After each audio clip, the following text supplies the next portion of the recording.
ये खबर पारुल यूनिवर्सिटी द्वारा प्रस्तुत की गई है। क्या राम मंदिर के दान पात्र से लंबे समय से पैसे गायब हो रहे थे? आखिर वो कौन लोग थे जिन्हें रंगे हाथ पकड़ लिया गया? आखिर कैसे खुला लंबे समय से चल रहा राम मंदिर में चढ़ावा घोटाले का बड़ा राज? ये सवाल हैं और ये उठने लाजमी हैं, क्योंकि अयोध्या के राम मंदिर से जुड़े मामले ने हर किसी को चौंका दिया है। करोड़ों श्रद्धालुओं की आस्था से जुड़े मंदिर में चढ़ावे की रकम में गड़बड़ी के आरोप लगे हैं। दावा किया जा रहा है कि दान पात्र से पैसे निकालने का खेल काफी ज्यादा लंबे समय से चल रहा था, लेकिन इसका खुलासा तब हुआ जब मंदिर प्रबंधन के भीतर चल रही खींचतान ने इस पूरे मामले का पर्दाफाश कर दिया। चलिए पूरी कहानी जानते हैं। आखिर पूरा मामला आखिर है क्या, कैसे खुला ये पूरा राज और जांच अब कहां तक पहुंची है।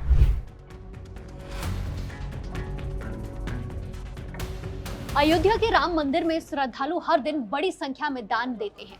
ये पैसा दान पात्रों में जमा होता है और बाद में इसकी गिनती की जाती है। लेकिन अब आरोप है कि इसी प्रक्रिया के दौरान, इसी प्रोसेस के दौरान कुछ लोग चुपचाप पैसे निकाल रहे थे। सूत्रों के अनुसार मंदिर प्रबंधन से जुड़े कुछ लोगों को लंबे समय से इस तरह की गड़बड़ी की जानकारी मिल रही थी, शिकायतें मिल रही थी। बताया जा रहा है कि पहले सबूत जुटाए गए, गतिविधियों पर नजर रखी गई और फिर सही समय का इंतजार किया गया। इस पूरे मामले में सबसे ज्यादा चर्चा राम शंकर यादव उर्फ पिंटू की हो रही है। बताया जा रहा है कि वो एक ट्रस्ट पदाधिकारी का ड्राइवर था, लेकिन समय के साथ साथ उसका प्रभाव काफी ज्यादा बढ़ता गया। आरोप है कि वो सिर्फ ड्राइवर की भूमिका तक सीमित नहीं रहा, बल्कि मंदिर से जुड़े कई कामों में उसकी दखल बढ़ती चली गई। यहीं से शुरू हुई अंदरूनी नाराजगी। मंदिर व्यवस्था से जुड़े कुछ लोग इस बढ़ते प्रभाव से असहज थे। इसी दौरान उन्होंने दान राशि में कथित गड़बड़ी की जानकारी मिली। इसके बाद पूरे मामले की निगरानी शुरू हुई। बताया जाता है कि 5 जून दोपहर में एक ट्रस्ट पदाधिकारी अचानक राम जन्मभूमि परिसर के यात्री सुविधा केंद्र पहुंच जाते हैं। वहां दान राशि की गिनती का काम चल रहा था। अचानक तलाशी की कार्रवाई, अचानक से एक्शन होता है और कुछ लोगों के पास से नकदी मिलने का दावा किया गया।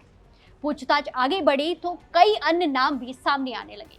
खबरों के मुताबिक कुछ कर्मचारियों को वहीं रोक लिया गया और उनसे पूछताछ की गई।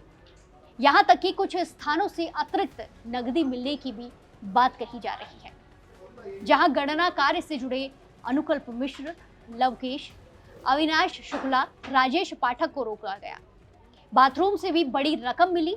ये सब देख ट्रस्ट पदाधिकारी आवेशित हो गए और सबके विरुद्ध प्राथमिकी दर्ज कराने की चेतावनी देकर निकल गए।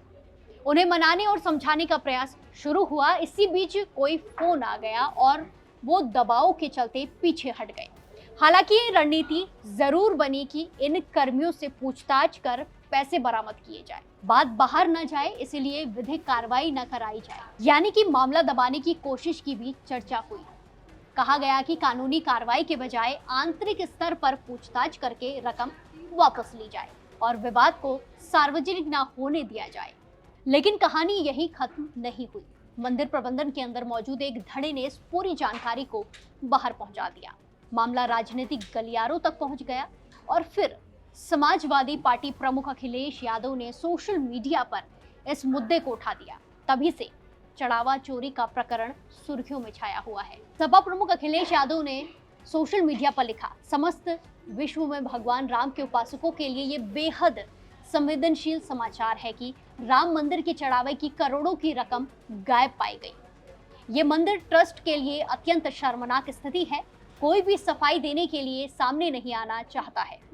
न्यायालय से स्वतः संज्ञान लेने की मांग है, क्योंकि इसका सीधा संबंध वैश्विक स्तर पर समस्त सनातनी समाज के प्रभु राम में गहरी आस्था से जुड़ा है। सरकार की चुप्पी संदिग्ध है। इसके बाद ये मामला राष्ट्रीय स्तर की चर्चा बन गया। अब इस पूरे मामले की जांच के लिए विशेष जांच दल यानी कि एसआईटी सक्रिय हो चुकी है। जांच एजेंसियां ये पता लगाने में जुटी है कि कथित गड़बड़ी घोटाला कब से चल रहा था, इसमें कितने लोग शामिल थे और कुल कितनी राशि का नुकसान हुआ है। सबसे महत्वपूर्ण बात यह है कि ये मामला सिर्फ पैसों का नहीं है, बल्कि करोड़ों लोगों की आस्था से जुड़ा हुआ है। इसीलिए जांच पर पूरे देश की नजर टिकी हुई है। फिलहाल जांच जारी है और कई सवालों के जवाब अभी बाकी हैं। क्या ये गड़बड़ी वाकई लंबे समय से चल रही थी क्या जांच में और बड़े नाम सामने आ सकते हैं? और सबसे अहम सवाल, क्या राम मंदिर की दान व्यवस्था में अब बड़े बदलाव देखने को मिलने वाले हैं? इन सभी सवालों के जवाब आने वाले दिनों में सामने आ जाएंगे। इस पूरे मामले पर आपकी क्या कुछ राय है, कमेंट्स में जरूर बताएं और बाकी देश और दुनिया की तमाम बड़ी अपडेट्स के लिए जुड़े रहिए दैनिक जागरण।